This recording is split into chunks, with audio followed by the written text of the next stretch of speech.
যুদ্ধে শত্রুর বিরুদ্ধে আগ্নেয়াস্ত্র, মিসাইল, ট্যাঙ্ক, ড্রোন কিংবা রকেট ব্যবহার হয়, এটা আমরা সবাই জানি।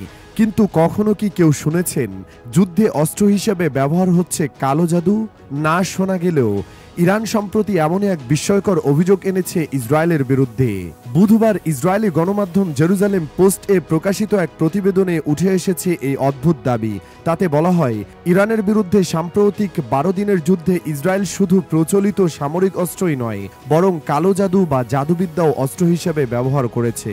এই অভিযোগ তুলেছেন ইরানের ইসলামী বিপ্লবী গার্ড বাহিনী সমর্থিত গণমাধ্যম জাভান এর সাবেক সম্পাদক আবদুল্লাহ গাঞ্জি। সামাজিক যোগাযোগ মাধ্যম এক্স-এ দেওয়া পোস্টে তিনি দাবি করেন, তেহরানের রাস্তায় হিব্রু ভাষায় লেখা কিছু কাগজ এবং ইহুদি ধর্মীয় প্রতীকসহ তাবিজ পাওয়া গেছে, যেগুলো কালো জাদু বা জাদুটোনার উদ্দেশ্যে ব্যবহৃত বলে সন্দেহ করা হচ্ছে।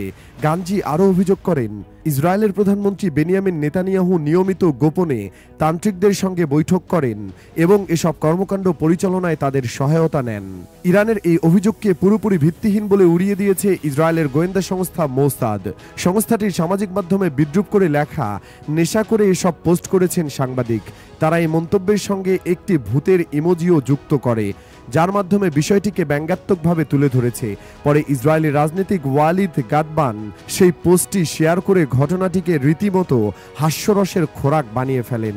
উল্লেখযোগ্য বিষয় হলো, এটাই প্রথম নয়, এর আগেও গাজায় ইসরায়েলের সামরিক আগ্রাসনের সময় ইরানের পক্ষ থেকে জাদুবিদ্যা ও অশরীরী শক্তি ব্যবহারের অভিযোগ তোলা হয়েছিল।